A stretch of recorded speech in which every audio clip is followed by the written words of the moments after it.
ముఖ్యమంత్రి గారు కూడా దానికి అంగీకరించి ఈ ప్రతిపాదన ముందుకు తీసుకుపోదామని శాంక్షన్ చేయాలని చెప్పి వారు కూడా ఆదేశించడం జరిగింది. దాంట్లో భాగంగానే మొన్న అసెంబ్లీలో మాట్లాడి ఆ ప్రతిపాదన అంతా ముందుకు తీసుకుపోయి సర్వేలు చేయించి ఈ రిజర్వాయర్లు పూర్తి చేయాలనే ఉద్దేశంతో దృఢ సంకల్పంతో మన ఎమ్మెల్యే గారు మేఘారెడ్డి గారు ఉన్నారు కాబట్టి ఖచ్చితంగా ఇవి కట్టి తీరాలనే ఉద్దేశంతోనే వారు ఉన్నారు. ఇంకోటి, రైతులకు ఎలాంటి నష్టం లేకుండా కొడంగల్ ఏదైతే ప్యాకేజ్ ఇచ్చిండ్రో 20 లక్షలు ఒక ఇల్లు అంటే దాదాపు 25 లక్షల రూపాయలు ఒక ఎకరాకి ఇవ్వడానికి అంగీకరించడం జరిగింది. కాదంటే ఇంకా 2 లక్షలైనా ఎక్కువ ఇప్పిస్తానని అంటున్నాడు. నేను కూడా ఈ మధ్యన ఉమ్మడి Gopalapeta mandal Congress party general secretary ఇన్ఛార్జికి పోవడం జరిగింది. నేను ఆ గొల్లపల్లి తర్వాత చీరికపల్లి ఆ 2 ప్రాంతాలను కూడా సమీక్షించడం జరిగింది. చూసిన 2 గుట్టల మధ్యలో రిజర్వాయర్ కడితే ఎక్కువ భూమి నష్టపోకుండా దాంట్లో ఎక్కువ ఫారెస్ట్ ల్యాండే ఉంది, అదేమి ఇబ్బంది కాదు. దాదాపు ఒక 2100 ఎకరాలైతే ఆ రిజర్వాయర్ పూర్తి అవుతుంది.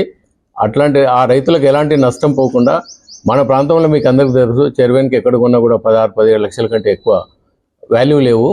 అక్కడ పోయే భూములకు దాదాపు 25 లక్షలు ఇప్పేయడానికి మన ఎమ్మెల్యే గారు రెడీగా ఉన్నారు. కాబట్టి రైతులకు ఎలాంటి నష్టం లేకుండా మేమందరం మన ఎమ్మెల్యే గారి ఆదేశాల ప్రకారంగా ఇంటింటికి వెళ్ళి అక్కడ ఆ 2 గ్రామాల ప్రజలతో రైతులతో కలిసి ఇంటింటికి వెళ్ళి వాళ్ళని ఒప్పించిన తర్వాతనే ప్రాజెక్టును ముందుకు తీసుకుపోతామని చెప్పి పార్టీ విధానం, ఎమ్మెల్యే గారి విధానం. కాబట్టి ఎలాంటి రైతులు నష్టపోకుండా చూసుకునే బాధ్యత కాంగ్రెస్ పార్టీది, మన ఎమ్మెల్యే గారిది, మన ముఖ్యమంత్రి గారిది.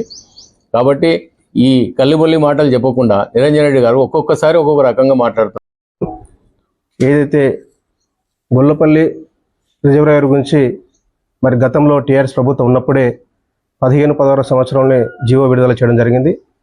మరి ఈదుల ఏదైతే ప్రాజెక్టు నిర్మాణం జరుగుతూ ఉందో ఆ ప్రాజెక్టు కింద మనకు ఈ మండలాలకు వనపర్తి, పెద్దమందడి, గన్పూర్ మండలాలకు అలాట్మెంట్ లేని సందర్భంగా ఆ రోజే ఆ ప్రభుత్వమే మరి గౌరవ మంత్రి గారు, అప్పుడు ఉన్నటువంటి మాజీ మంత్రి గారే ప్రతిపాదన చేయడం జరిగింది. అది జీవోలతో సహా కూడా మన గౌరవ శాసనసభ్యులు మేఘారెడ్డి గారు చూపించడం జరిగింది. మరి ఆ రోజు జరిగినటువంటి భూ ప్రాజెక్టు సంబంధించినటువంటి జీవోలను మరి 2018 సంవత్సరంలో కూడా మరి ఎలక్షన్ సమయంలో మంత్రి నిరంజన్ గారు మళ్ళీ మీటింగ్లో కూడా చెప్పడం జరిగింది. ఏదైతే ఏదుల రిజర్వాయర్ కంప్లీట్ అవుతా ఉంది, మరి గొల్లపల్లి రిజర్వ్ కూడా, గొల్లపల్లికి సంబంధించిన చీరికపల్లికి సంబంధించిన రిజర్వాయర్ కూడా పూర్తి అవుతుంది, చేద్దామని చెప్పేసి కూడా చెప్పడం జరిగింది. దానివల్ల 50 ఎకరాలకు ఆ కింద ఆయకట్టుకు నీరు వస్తుందని చెప్పడం జరిగింది. 50,000 ఎకరాలకు నీరు వస్తుందని చెప్పడం జరిగింది. మరి మిగతా మనకు సంబంధించినటువంటి గట్ల కానప్పుడు కూడా ప్రతిపాదన చేయడం జరిగింది.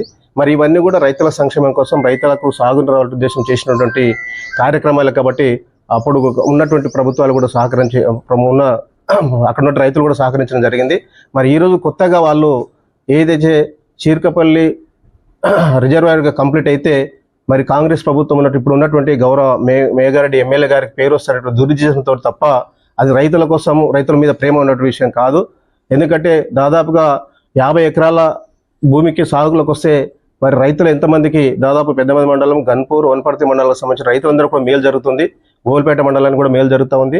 మరి ప్రాజెక్ట్ అనేది కట్టినప్పుడు ఖచ్చితంగా కొంత రైతులకు ఇబ్బంది కలుగుతుంది, కానీ చాలా మంది రైతులకు మేలు జరుగుతుంది. అది వారికి కూడా తెలుసు ఆ విషయం కూడా.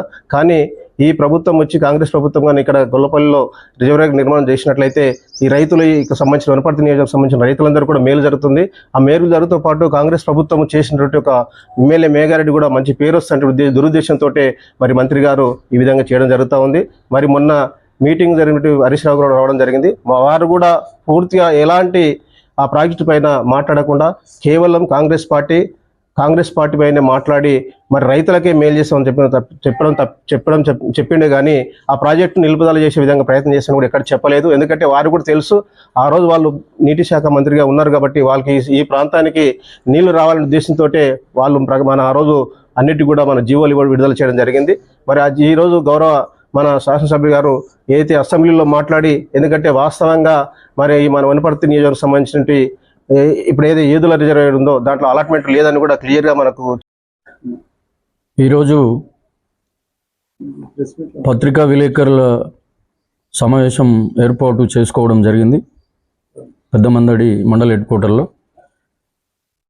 ఎందుకనంటే ఒక 2-3 రోజుల నుంచి అడావుడి చేస్తూ నిన్న బీఆర్ఎస్ పార్టీ నిర్వహించినటువంటి గొల్లపల్లిలో మరి అది ఏమనాలంటే నకిలీ మీటింగ్ పెట్టుకొని రైతులు కాకుండా పార్టీ శ్రేణులను అక్కడ ఉద్యమం టైపు చేయించి దీక్ష చేయించి నిమ్మకాయ రసం ఇస్తున్నాడు హరీష్ రావు గారు. మరి హరీష్ రావు గారికి తెలియదా అని మేము పెద్ద మందడికి వెళ్ళి మేము అడుగుతా ఉన్నాము. ఎందుకు అని అంటే సప్త సముద్రాలతో పాటు ఒక అదనంగా రిజర్వాయరు కట్టిస్తామని చెప్పి ప్రభుత్వంగా పలికినటువంటి నిరంజన్ రెడ్డి గారికి మరి వారి ఆయంలోనే అనుమతులు తెస్తూ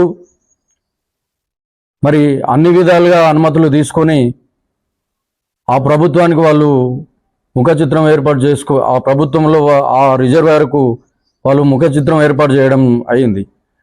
దాన్ని యథావిధిగా కొనసాగించాలని చెప్పి ఈరోజు ఊనపర్తి శాసనసభ్యులు ప్రియతమ నేత తూడి మేఘారెడ్డి గారు దాన్ని ముందుకు సాగిస్తూ ఉంటుంటే దాన్ని ఏదో ఇంకా మొత్తం ఎమ్మెల్యే గారు ముఖ్య ఉద్దేశం ఏంటంటే నిన్న హరీష్ రావు గారిని తీసుకొని వచ్చి నిరంజన్ రెడ్డి గారు ఆయన హయాంలో ఆయన మినిస్టర్గా ఉన్నప్పుడు ప్లానింగ్ బోర్డు వైస్ చైర్మన్గా ఉన్నప్పుడు హరీష్ రావు ఇరిగేషన్ మినిస్టర్గా ఉన్నప్పుడు ఏదైతే నిరంజన్ రెడ్డి మంచి మాటకారి మంచిగా మాట్లాడుతూ సప్త సముద్రాలు కట్టిన ఇంతవరకు రాజుల కాలంలో సప్త సముద్రాలు ఎట్లా కట్టినరో నేను కూడా వనపర్తి జిల్లాలో ఒక 20 చిన్న సముద్రాల లాంటివి కట్టి నా పేరు కూడా చిరస్థాయిగా నిలిచిపోవాలనే ఉద్దేశం. మరి అది ఆ రోజు సదుద్దేశంతోన ప్రకటించిండా దురుద్దేశంతోన ప్రకటించిండా అది కూడా నిన్న చెప్పింటే అయిపోతుండే ఆయన. ఎందుకంటే వాళ్ళు కడితే మేమే కట్టాలి ప్రాజెక్టులు, లేకపోతే ఎవరు కట్టొద్దు అన్నట్లు వాళ్ళ మాట తీరు అట్లా ఉంది. అందుకే ఇప్పుడు ఏదైతే ఆ రోజు ఎట్లా కరెక్ట్ ప్రతిపాదించడానికి ఈ రోజు ఎట్లా తప్పు అవుతుంది అనేది కూడా ఆయన మాట్లాడిన అయితే అందరం విన్నాం వీడియోలు. ఇప్పుడు